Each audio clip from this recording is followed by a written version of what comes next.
2025년 9월 한반도의 하늘 위로 다시 긴장의 먹구름이 드리워지고 있습니다. 한국 정부가 공식적으로 북한이 핵탄두를 탑재할 수 있는 대륙간 탄도미사일 개발을 사실상 완성 단계에 이르렀다고 발표했기 때문입니다. 이는 단순한 군사적 과시나 기술 실험이 아닙니다. 한반도와 동북아 전체의 전략 균형을 바꿀 수 있는 게임 체인저의 등장을 의미합니다. 이번 발표에서 특히 주목해야 할 표현은 거의 완성 단계입니다. 지금까지 북한은 수차례 ICBM 발사를 감행하며 기술력을 과시했지만 핵무기 실전 배치에는 아직 도달하지 못한 것으로 평가돼 왔습니다. 하지만 최근 한미 정보 당국의 분석에 따르면 북한은 미사일의 마지막 관문이라 불리는 탄두 재진입 기술 시험을 이미 90% 이상 성공시켰으며 완성까지 단 한 단계만을 남겨두고 있다는 것입니다. 이는 미국 본토까지 직접 타격이 가능하다는 뜻이며 한국과 일본은 물론 워싱턴, 뉴욕까지도 사정권 안에 들어온다는 의미입니다. 왜 지금 이 시점에서 북한이 ICBM 개발 속도를 높이고 있을까요? 그 배경에는 몇 가지 중요한 계산이 숨어 있습니다. 첫째, 내년 미국 대선을 앞두고 북미 협상 환경이 복잡해지는 상황에서 북한은 핵능력 완성을 협상 지렛대로 삼으려는 전략을 세운 것으로 보입니다. 둘째, 한미일 삼각 안보 협력이 강화되는 상황에서 북한은 스스로의 체제 안전 보장을 위해 최종 무기를 확보해야 한다는 절박감에 몰려 있습니다. 셋째, 내부 결속력 강화도 이유 중 하나입니다. 경제난과 제재로 불안한 민심을 핵 강국이라는 구호로 결속시키려는 것입니다. 문제는 이러한 북한의 행보가 단순히 한반도만의 문제가 아니라는 점입니다. ICBM은 전략적 무기이자 외교의 언어입니다. 핵탄두 탑재 미사일을 보유한 국가는 국제사회에서 전혀 다른 레벨의 협상력을 가지게 됩니다. 지금까지 미국과 북한의 대화가 교착 상태였던 것도 미국이 북한의 미사일 위협을 크게 보지 않았기 때문이지만 이제 상황은 완전히 달라집니다. 북한이 실전 운용 가능한 ICBM을 확보하는 순간 미국은 군사적 옵션 대신 외교적 양보를 고려해야 하는 입장으로 바뀌게 됩니다. 한반도 안보 지형도 급격히 흔들릴 수 있습니다. 핵 억제력을 바탕으로 한 북한의 군사 전략이 현실화되면 한국과 일본의 미사일 방어 체계는 무력화될 수 있고 미국의 확장 억제 해구산 공약도 시험대에 오르게 됩니다. 나아가 동북아 전체에서 군비 경쟁이 가속화되면서 긴장이 상시화될 가능성도 큽니다. 이제 한 가지 질문이 남습니다. 과연 북한은 단순히 방어용 억제력을 확보하려는 것일까요? 아니면 그것을 지렛대로 국제사회를 움직이려는 정치적 의도를 품고 있을까요?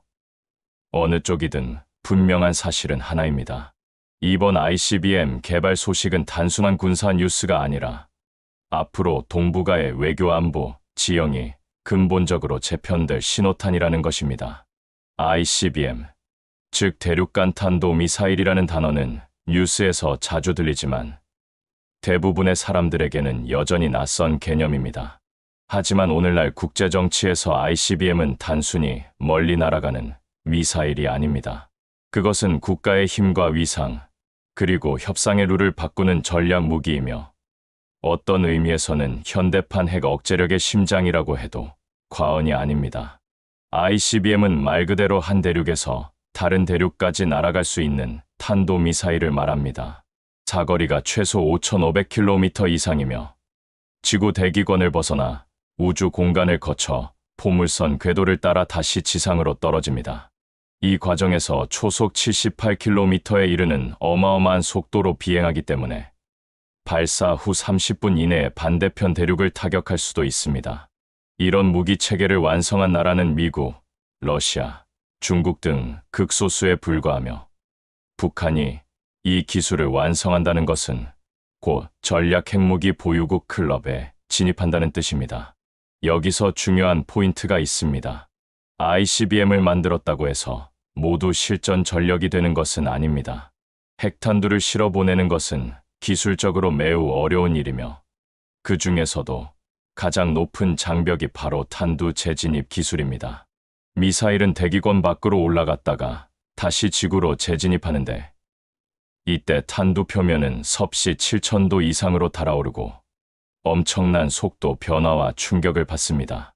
이 과정을 견디지 못하면 탄두는 목표에 도달하기 전에 파괴됩니다.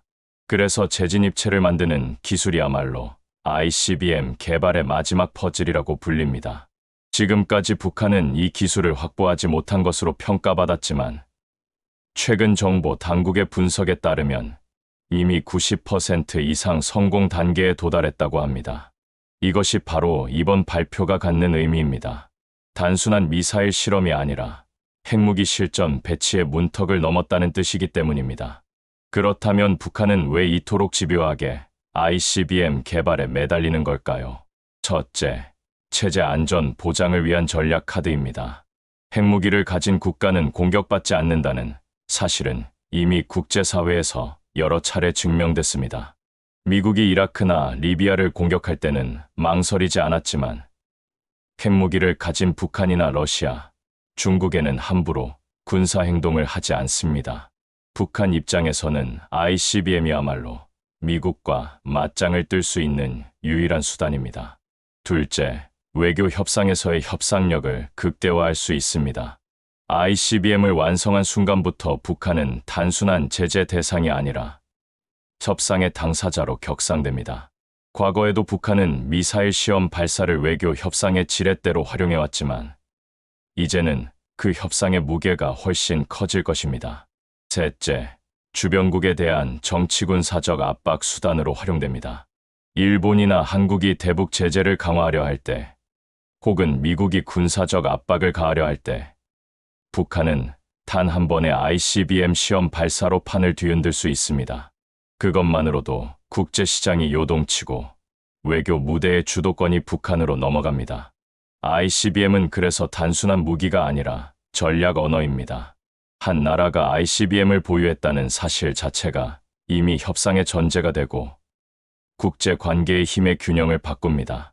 과거 미국과 소련이 냉전 시대 내내 군비 경쟁을 벌였던 이유도 바로 여기에 있었습니다.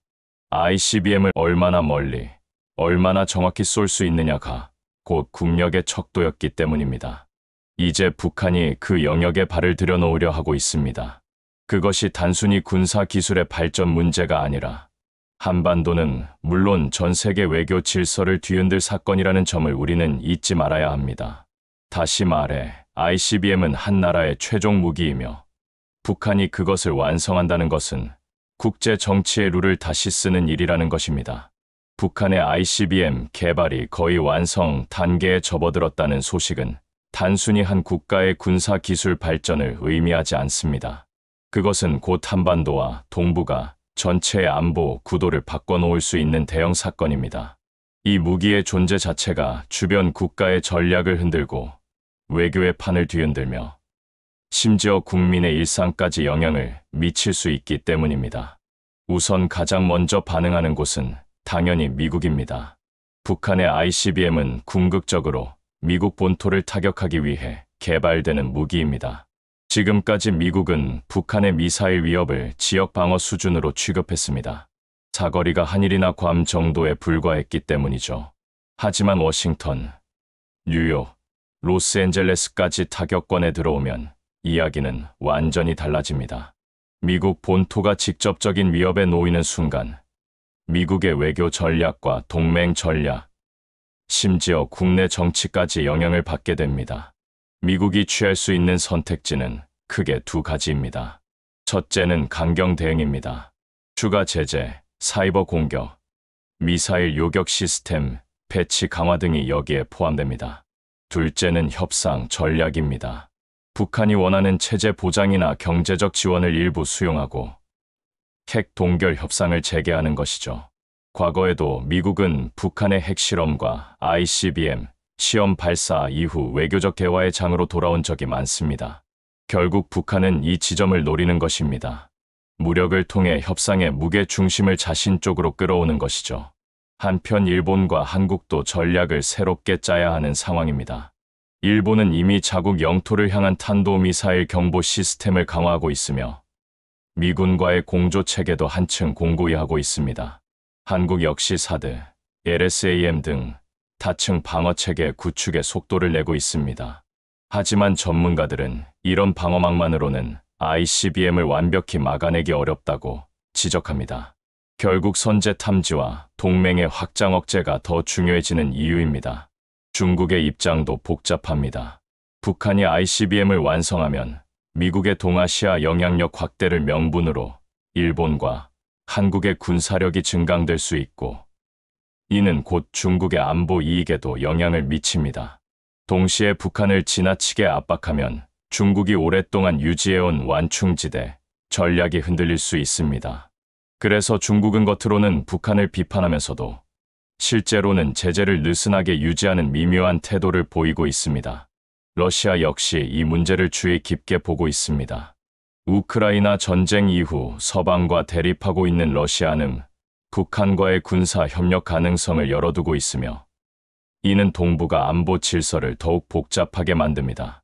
미국, 일본, 한국, 중국, 러시아가 모두 이해관계를 걸고 있는 만큼 북한의 ICBM은 단순한 무기가 아닌 지정학적 핵심 변수로 떠오르고 있습니다. 한반도 내부적으로도 파장은 큽니다. 남북 관계는 다시 냉각될 가능성이 높고 군사적 충돌 위험도 커질 수 있습니다. 북한은 ICBM을 완성한 뒤 도발 수위를 점진적으로 높이며 협상용 압박 카드로 활용할 가능성이 큽니다. 그 과정에서 서해나 동해에서 미사일 발사 시험을 늘리거나 장거리 미사일을 일본 영공 위로 쏘아 올리는 시나리오도 배제할 수 없습니다. 요컨대 북한의 ICBM 완성은 단순한 무기 개발이 아니라 동북아 전체의 외교 군사 경제 지도를 다시 그리게 만드는 게임 체인저입니다. 이 한 가지 무기가 각국의 외교 정책을 바꾸고 방위 전략을 다시 쓰게 하며 국민의 일상과 투자, 시장, 심리까지 바꾸는 셈입니다. 그래서 지금 우리가 보고 있는 것은 군사 뉴스가 아니라 국제 질서의 전환점입니다. 그리고 이 변화의 한복판에 바로 한반도가 서 있습니다. 북한의 ICBM 개발 소식이 이렇게까지 주목받는 이유는 단순히 기술 수준이 높아졌기 때문만은 아닙니다. 과거 수십 년간 반복되어 온 미사일 위기와는 질적으로 다른 국면으로 진입했기 때문입니다. 이 흐름을 이해하기 위해선 지난 30여 년간 북한 미사일 개발 역사를 되짚어 볼 필요가 있습니다. 첫 장면은 1998년 8월로 거슬러 올라갑니다. 당시 북한은 대포동일호라는 장거리 미사일을 발사하며 세계를 놀라게 했습니다. 일본 열도를 넘어 태평양에 떨어진 이 미사일은 실제 전투용으로 사용되기에는 기술적 한계가 많았지만 상징적인 충격을 주기에 충분했습니다. 그때부터 북한은 국제사회의 관심을 끌 때마다 미사일 카드를 꺼내들었고, 이는 지금까지 이어지는 외교 전략의 시작이었습니다. 2006년과 2009년에는 더 강력한 신호가 왔습니다. 북한은 미사일 발사와 핵실험을 동시에 감행하며 핵미사일 동시 개발 전략을 공식화했습니다. 특히 2009년 4월 발사된 장거리 로켓 은하이오는 사거리 6,000km 이상으로 평가돼 미국 서부를 위협할 수 있다는 분석이 나왔습니다. 이 시점부터 미국은 북한의 미사일 능력을 단순한 위협이 아니라 현실적인 전략 변수로 보기 시작했습니다. 2012년에는 은하 3호가 발사됐고, 이듬해 2013년에는 김정은 체제 출범 후 첫 장거리 미사일 시험이 이뤄졌습니다. 하지만 그 어떤 사건보다 세계를 충격에 빠뜨린 것은 2017년 11월 화성 15호의 성공적인 시험 발사였습니다. 사거리 13,000km 이상, 즉 미국 동부까지 도달 가능한 수준이었죠. 당시 북한은 미국 전역이 우리의 핵 타격 범위 안에 있다고 선언하며 핵미사일 전략의 완성을 선언했습니다. 그러나 전문가들은 여전히 탄두 재진입 기술이 미완성이라며 실전 배치는 어렵다고 판단했습니다. 즉, 지금까지의 위기는 개발 중인 위협이었다면 이번에는 실전 단계의 위협이라는 점에서 결정적인 차이가 있습니다. 과거 미사일 실험이 경고장 수준이었다면 이제는 언제든 실전에서 사용 가능한 무기로 현실화될 수 있다는 것이죠. 또 하나 눈여겨볼 교훈은 북한이 미사일을 협상의 수단으로 얼마나 효과적으로 활용했는가입니다. 2000년대 초반 육자회담에서도 2018년 싱가포르 북미 정상회담에서도 북한은 미사일과 핵 개발을 멈추겠다는 조건으로 경제 지원과 제재 완화를 얻어냈습니다. 즉, 미사일 기술이 외교 테이블에서 최표로 쓰였다는 뜻입니다. 그리고 그 전략은 지금도 유효합니다. 북한이 다시 미사일 기술 완성을 앞세워 미국과의 협상판을 유리하게 만들려는 이유도 여기에 있습니다. 하지만 이번에는 과거보다 상황이 훨씬 복잡합니다. 미국과 중국의 경쟁이 심화되고 러시아 우크라이나 전쟁으로 국제 질서가 재편되는 가운데 북한의 ICBM 완성은 새로운 불안정성을 불러올 수 있습니다. 과거처럼 제재 협상 지원이라는 단순한 사이클이 반복되지 않을 가능성이 크다는 것이죠. 오히려 각국이 군비 경쟁을 본격화하고 핵무장 논의가 다시 수면 위로 올라올 수도 있습니다. 역사는 반복됩니다. 다만 이번에는 반복의 무게가 다릅니다. 북한의 미사일 위기가 단순한 도발의 차원을 넘어 동북아 안보, 구조 전체를 재편할 수 있는 분기점으로 발전하고 있기 때문입니다. 과거의 교훈은 명확합니다. 북한은 절대 멈추지 않을 것이고 세계는 그것을 막을 방법을 찾기보다 관리하고 대응하는 전략을 택해야 한다는 것입니다. 북한의 ICBM 개발 소식이 무겁게 다가오는 이유는 단순히 전쟁 가능성이 높아져서가 아닙니다. 오히려 진짜 무서운 건 전쟁이 일어나지 않더라도 우리의 삶이 근본적으로 흔들릴 수 있다는 점입니다. 핵무기를 실전 배치할 수 있는 능력을 가진 북한이 존재하는 한 외교, 경제, 군사, 사회 전반에서 우리가 직면해야 할 현실은 과거와 전혀 다르기 때문입니다. 먼저 외교적 차원에서 우리는 냉정한 전략이 필요합니다. 북한의 ICBM 완성은 미국의 대북 접근 방식, 중국과 러시아의 역할, 일본의 군사 정책까지 모두 바꾸게 됩니다. 특히 미국의 입장이 크게 변할 수 있습니다. 이제 미국은 북한이 핵무기를 사용할 수 있는가라는 문제를 넘어서 우리 본토를 위협하는 상대와 어떻게 공존할 것인가를 고민해야 합니다. 이는 한미 동맹의 성격에도 변화를 가져올 수 있으며 우리의 외교 전략 역시 단순한 대북 억제에서 벗어나 더 넓은 다층 외교로 확장돼야 함을 의미합니다.